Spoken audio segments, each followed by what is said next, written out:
Congrats to William Byron and the 24 Valvoline team on the win yesterday at the Glen. They certainly dominated that race. The 24 car did. So did William Byron. They definitely deserved that win yesterday at the Glen. Congrats to him, the 24 team, Hendrick Motorsports. His crew chief Rudy Fugle on the win. They put on a clinic yesterday. They led the most laps. They got some stage points, I'm pretty sure, out of it.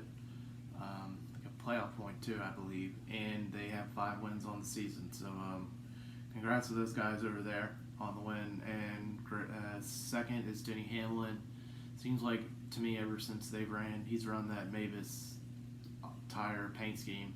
Seems like it's a top 3 just about every time, if not every time. So second is Denny Hamlin. Third is Christopher Bell. Great run for him. Fourth, AJ Allmendinger, who's usually typically really great on the road courses. He needed it, but I'm sure he wished he would have had the win.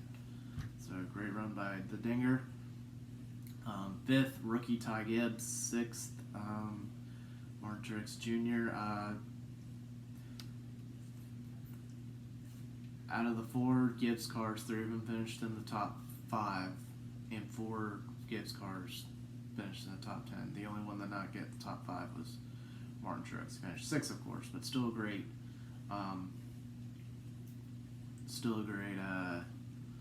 race for that team yesterday. So 7th is Chris Buescher. 8th is Tyler Reddick. 9th, Ryan Blaney. Joey Logano rounds out your top 10. And 11th, shout out to Todd Gilliland, man. Great run for him, front row. Motorsports. 12th, Bubba Wallace. He's 33 to the good on points as of right now. So, as long as he doesn't see a new winner that are behind him in points, or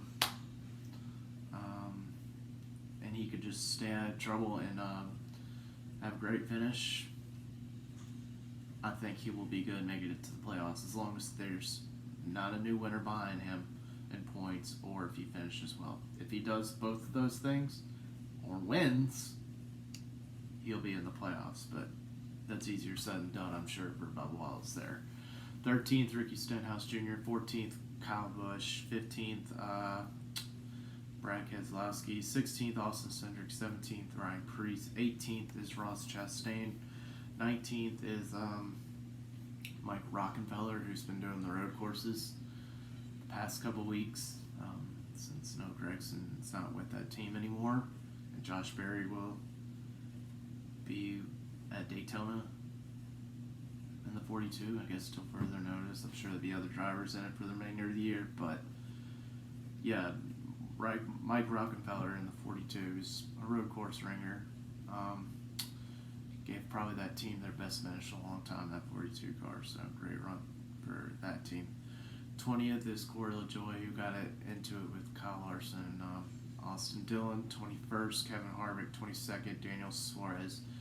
23rd, Alex Bowman. 24th, Justin Haley. 25th, Andy Lally. 26th, Kyle Larson, who he and Austin Dillon got into it there.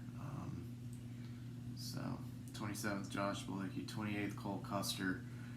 29th, Eric Jones. 30th, Eric Almirola. 31st, Austin Dillon. 32nd, Chase Elliott. After I thought he was running well until he ran out of gas on the track. That was just a miscalculation by his crew chief there. So yeah, because of that miscalculation, Chase Elliott finished 32nd. 33rd, Harrison Burton. 34th, Ty Dillon. 35th, well, my guy's Ty Dillon, of course. 35th, Chase Briscoe. He was gonna have. I thought he was possibly gonna have a top 15 run going, and more than likely until that they couldn't get the lug. Something was wrong with the lug on the tire or something. But nonetheless, finished 35th. 36th, Michael McDowell. I thought he was gonna repeat as the winner yesterday, have back-to-back wins. But I thought he was going to either compete for a win or have a great finish until that electrical issue. And before that, he was having he went through too many boxes on pit road. He was his team just made too many mistakes.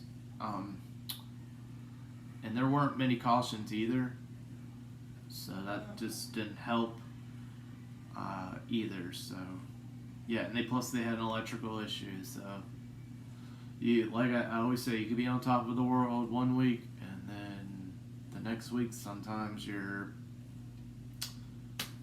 flat on your face. But nonetheless, Michael McDowell has been doing really well this year. I thought he even did great before that win last week. So Michael McDowell is nothing to be ashamed of. And I'm gonna get to Austin Dillon here. We were a 10th, I want to say 10th to 15th place car. We finished 31st.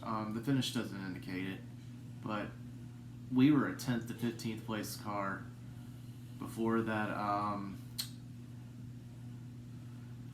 caution came out yesterday. So yeah, those just came out a lap or two too late. So it's been a frustrating year, but I'm still a proud Austin Dillon fan here. This is Saturday's make or break for us to make the playoffs. We have to win. We have to take it or leave it. And no matter what happens Saturday night, whether we win or we don't, or whether we make the playoffs or not, I'm still a proud Austin Dillon fan here. And I'm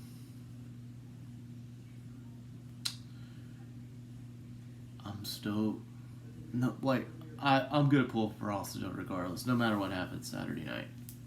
And I'll always be proud of my driver. Yeah, it hasn't been the year he's wanted, and it's been frustrating that every time we have a great run going, something goes wrong. But I still pull for the guy, and I still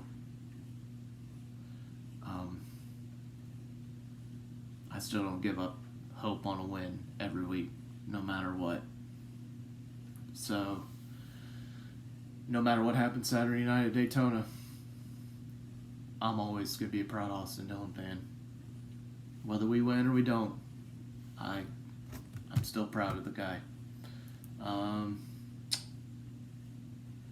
Good luck on Saturday night.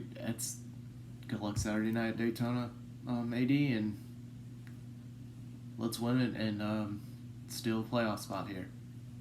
Let's go, AD.